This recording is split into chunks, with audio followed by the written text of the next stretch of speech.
Okay, go ahead. Welcome to the Take two. Welcome to the Awakened Couple podcast. I'm Steph. Oh my god.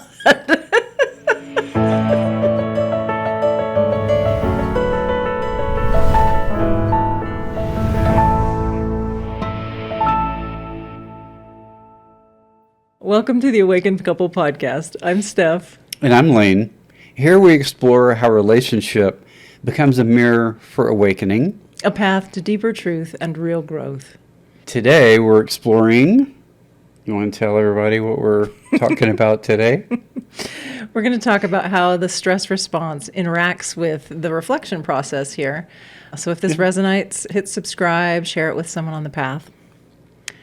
And I think I'm going to go ahead and start off just kind of talking a little bit about what stress is, because a lot of us tend to think stress is all that stuff that's happening to us, but that's just outside. The experience. Mm-hmm. The stress is the body's response. It's just a physiological response to how your brain is interpreting and assessing whether this is a threat or not. And so if it decides it's a threat, right? So we've got experience, interpret, assess. If your brain decides it's a threat, then the body goes into a stress response, or a lot of the times we're calling it an emotion like anger or fear or shame or something like this, but it creates a physiological response. That is actually what stress is. And you can get control over that, which is cool. You can't necessarily control what's out here, but you definitely can control what's in here. That gets easier the more that you do it. Yeah. The more that you interrupt the automatic process. Yeah. And I mean, the stress response is a natural thing. It's a desirable, good thing. It was something, animals have it. It's something we've had forever. I mean, when we were just, running around in caves and there was a tiger in the grass, it's like, oh, interpret tiger. That's danger. Run, fight, hide, whatever you've got to do, because tigers eat people. You got to just take action immediately. So that stress response shuts the brain, a lot of those higher thinking parts of the brain, down, and just narrows everything way down to fight, flight, freeze, or fawn. Mm-hmm. It just those are the only strategy choices that are left to you. Yeah, it sort of takes our solution brain offline. Mm-hmm. Yeah, because it's quicker. I mean, you don't really have time to go, there's a tiger about to eat me. I wonder what would be the best way to grow in this situation, And in modern society, we have so many triggers all around. Yeah. It seems to be getting more numerous. Well, we're registering all of those as a threat to who we are. Mm-hmm. Ego gets involved. Well, interestingly, it actually does require some energy to rewire your brain, to rewire these thinking processes and beliefs about who we are and about how the world works and about what we're capable of. Rewiring that is an energy-intensive process. Mm-hmm. And that's considered a threat on a certain level. Right. Change is threat. Mm-hmm. Unknown. Yeah. It's unknown. You don't know who you'll be on the other side of it. You phrased it really nicely earlier. What did you say? Interrupting the status quo of the system requires an energy input, and that is a threat in and of itself. Right. So we go unconscious when we register a threat, and a lot of us are running around with just, you can talk about the high baseline of stress, right? I can. I lived with it for decades, thinking that I had it under control. But, for example, at the end of each day, I would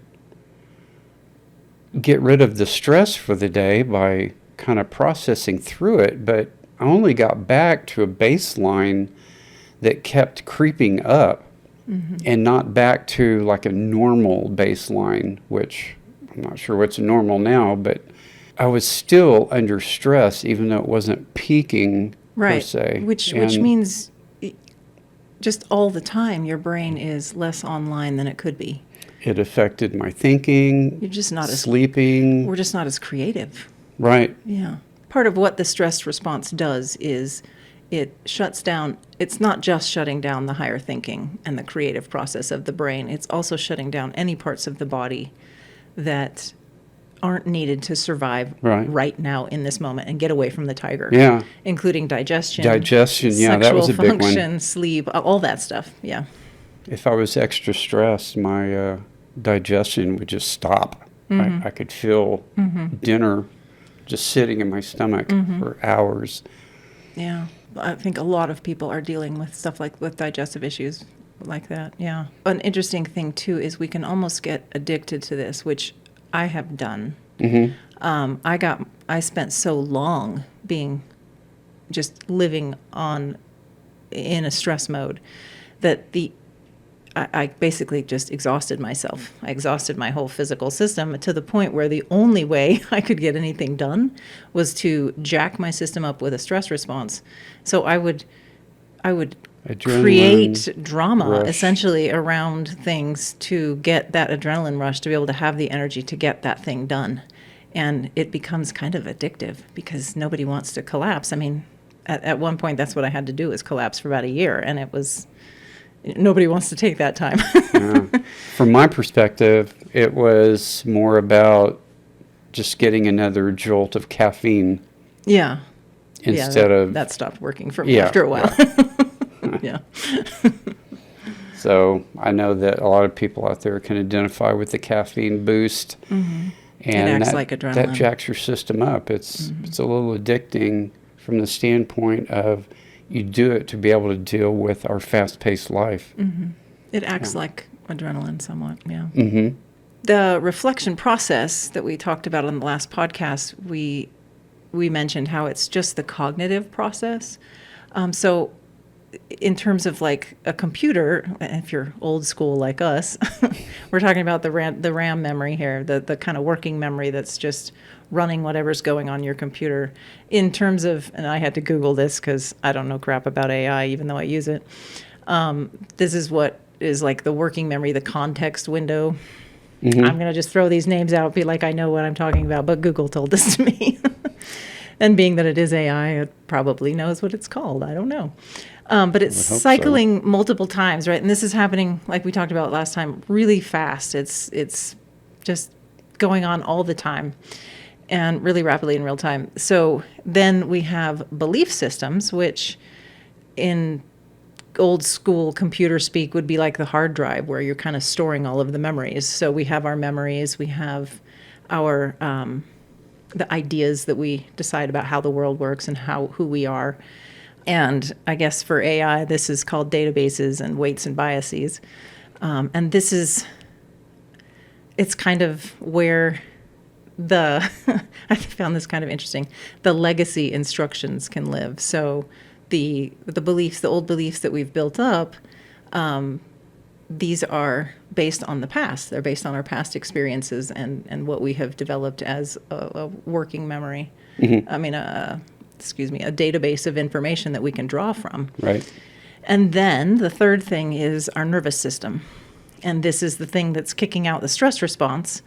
It's also the hardware. It's our brain, right? And Right. our peripheral sense, our senses and the peripheral nerves that are sending out the information to our body to tell it how to move and everything. That on a computer is analogous to the computer chips or I don't know these words, Processing? but yeah, the GPUs, the processor? TPUs, the actual chips. The difference, there's a really big difference here that becomes kind of key for us as humans. AI, if their chips start to overheat a little bit, they just keep going. When ours start to overheat, as in a stress response happening, it changes everything. It changes how we think. It changes this whole process.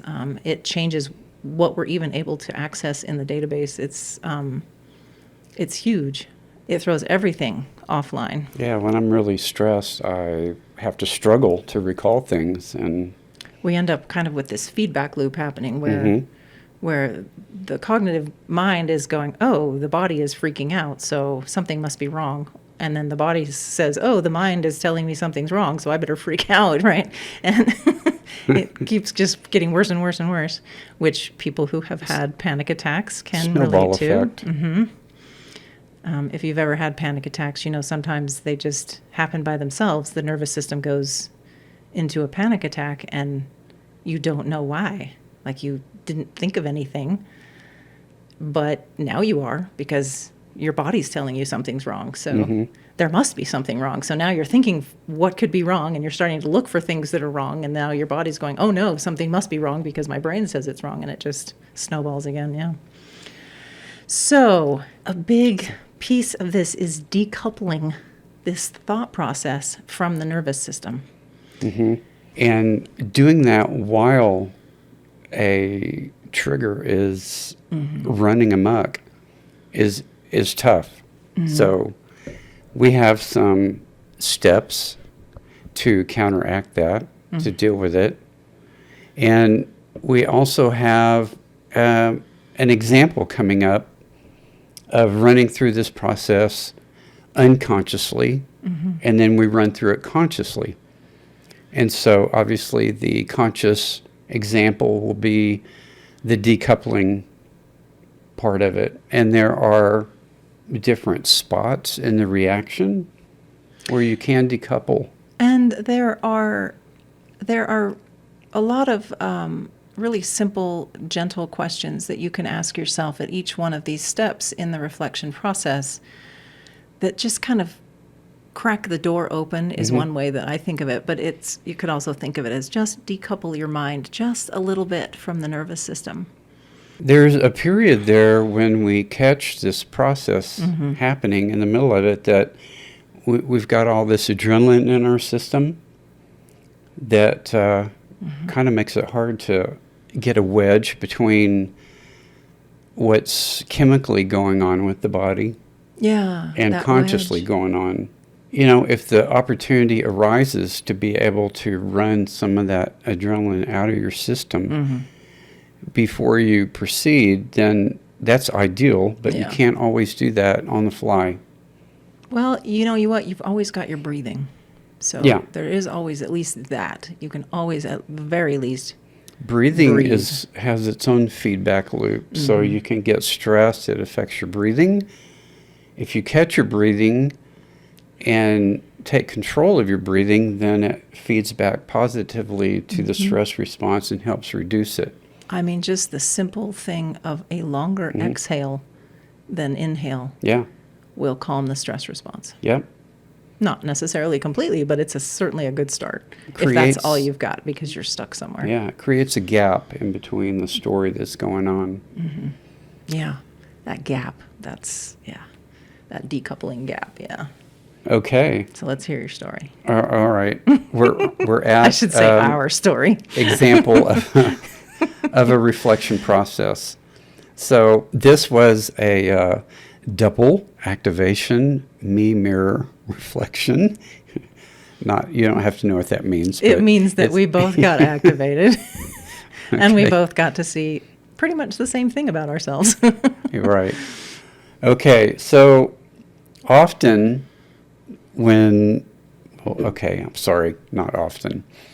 Steph and I have conversations about... So the experience was just a conversation. That was because it's neutral. A conversation. And I have... Is that an eye roll? a brilliant idea, and I'm just laying some wisdom on her, and she interrupts. And when she interrupts, she goes off on... This is my story, by the way. She goes off on a tangent, assuming that she knew where I was going with the conversation, which is not always the case. So this happened the other day. She interrupted me again, and then she made assumptions again. And again, this is your story because I didn't think I was doing that, right? Right. So as this is happening, I make up a story that she doesn't think my ideas are important and that this is all about her. And so then your brain immediately goes to assessing whether this is a threat or not. Right. And it is a threat, but to my ego self. And all right, so that's Which, as far as the mind knows, is the self. I mean, ego gets a bad rap, but the way that this presented itself was frustration and impatience, because it's not the first time I've brought this up to her. The strategy, and this is the unconscious autopilot. process Yeah, here. this is your autopilot going. So the strategy was to ignore Steph's interruptions, Yeah, and you just kept going, then- and yeah. yeah, and then argue. So, well, that didn't go anywhere. Yeah, I mean, And- we went back and forth several times where you ignored, and then I think I kept interrupting, and you got madder, and then you finally Well- then you finally started Yeah, arguing and I finally settled on that. what she's my story just- would call blaming, but yeah. She just doesn't get what I'm trying to communicate. So she's not getting it. She doesn't respect me or appreciate my ideas. And the arguing, it can sound a lot like blame. And at this point, it kind of was. And I realized that she's never going to get it. I just kind of gave up and sort of accepted it. And that's where I think things changed. So, And I want to just say something about acceptance, because acceptance is actually, we talk about it in other contexts as a good thing. But here it was more of, well, had we just left it here and not tried to get more conscious about what was going on and uncover the beliefs that were happening under the surface, that acceptance would have been more like something that we can't talk about anymore. We just have to avoid this. Just accept that this is how she is, that she's just never going to get it. She's just always going to interrupt. And so I should probably just never bother talking to her, because why? I think you hit the nail on the head, is that I finally said that this is just who she is. Mm-hmm. And it's not giving up per se, but Yeah, I don't know. Because give up can be good, that surrender can be good, but it can also be done in a way that just doesn't change anything. Yeah. right. Yeah. Yeah, for sure. So towards the end of that unconscious process, I had time to think, because we're at the house during this, and so I had the luxury of thinking about what went on and becoming conscious. So we created a gap, and I started thinking about the feelings and the emotions that I had. Mm-hmm. So frustration and impatience. Gee, Yeah. that sounds very familiar for me.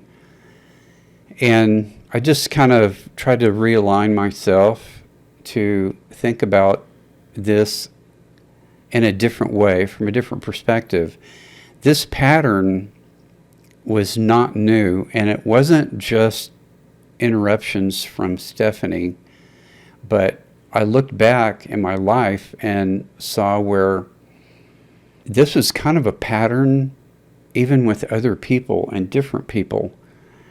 So I knew that frustration and impatience was just one of the layers on it. I wanted to get down to the core belief that's behind all of this and look at why I had this pattern reflected out in my world.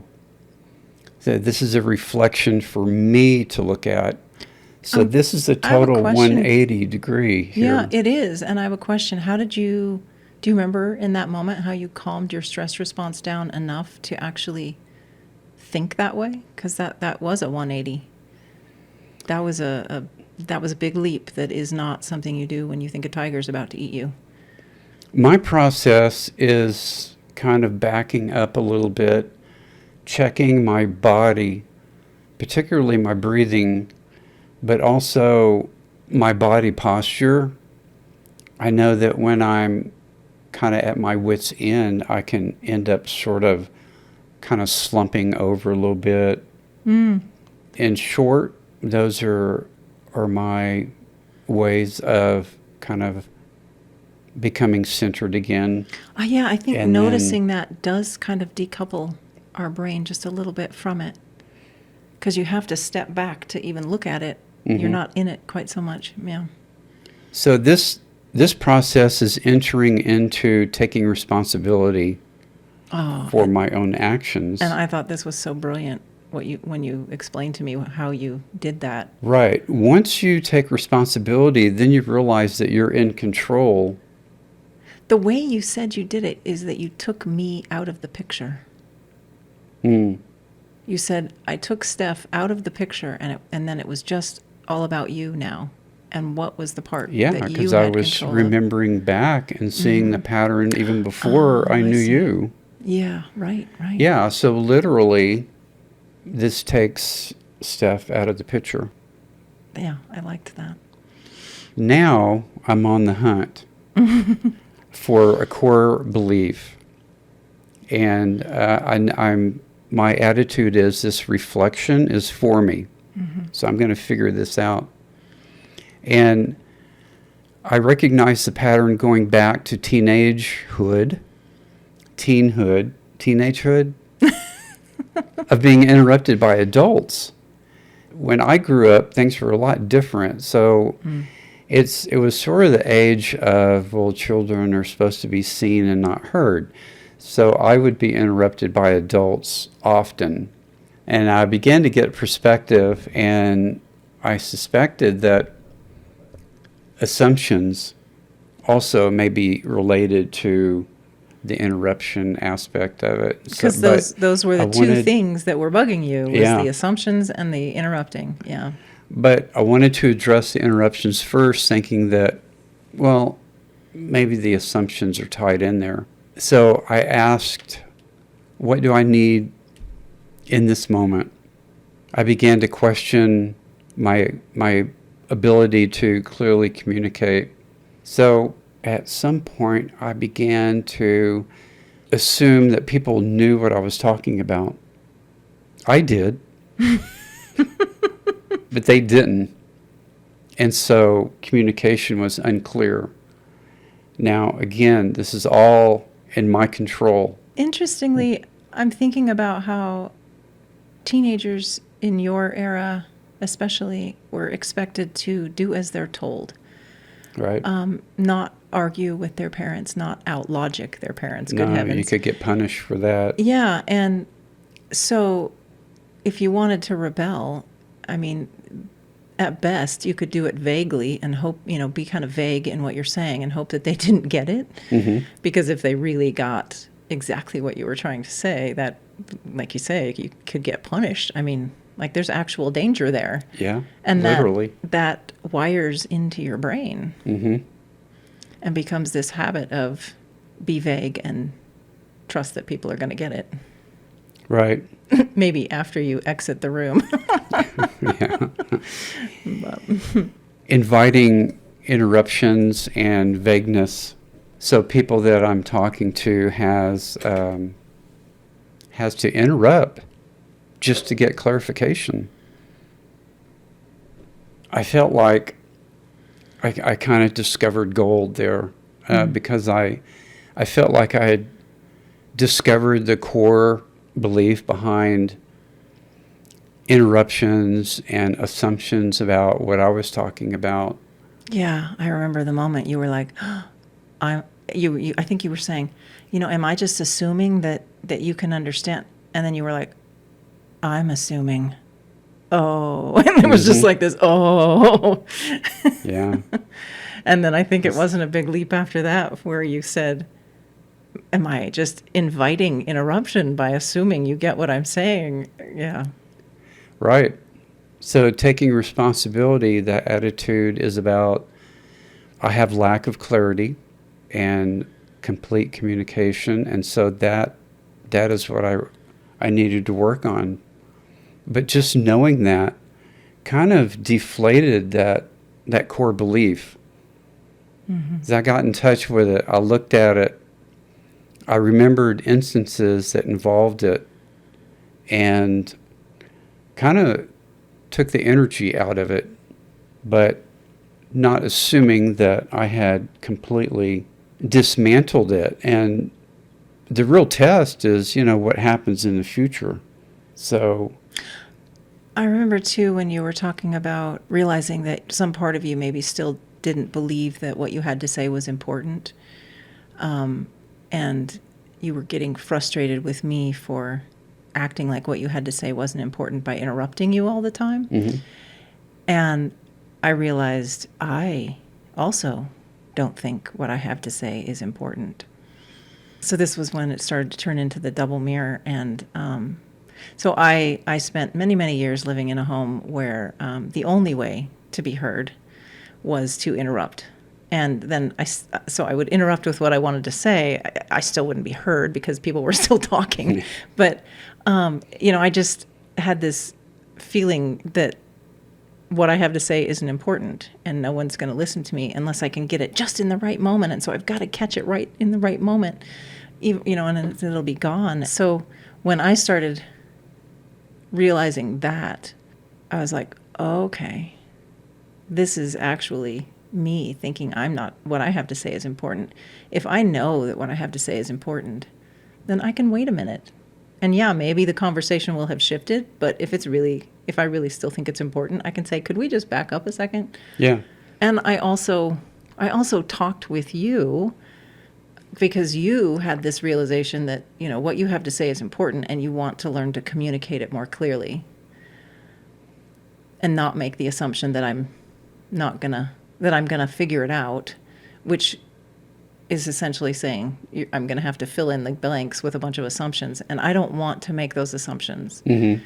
So we kind of role played. So we basically did, simulation loops of this, in role play form. Yeah. Where and you said that this would be a nice way to say Time out. instead of I'm going to just talk right over you. I'd say I can do this and say, hey, I'm starting to make assumptions here because I feel like I'm missing something. Mm-hmm. And that way we can get back on the same wavelength because what both of us has to say is important. And Right. But ultimately, I wanted to learn to communicate better, to alleviate any notion of someone would need to make an assumption about what I'm saying or a leap.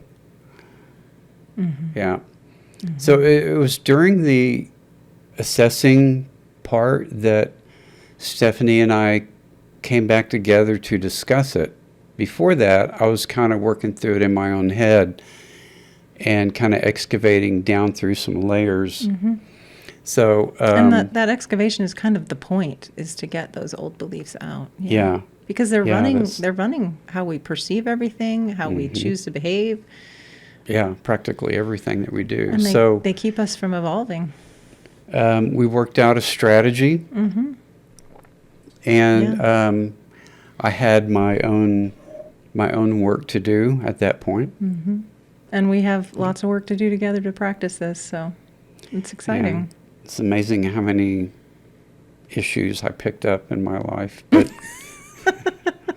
You and everybody else. yeah, well, Yeah. Well, all right. shall we I wrap think up? let's wrap this up. Okay, so I'm just gonna, just to kind of run back over everything. The main thing, because this is about how the nervous system interacts with this reflection process, and it's kind of that the nervous system is the hardware. It's the computer system that all of this thinking is running on, except that it's also the same system that can freak out and go into anger and fear and just have a stress response that then shuts down the thinking.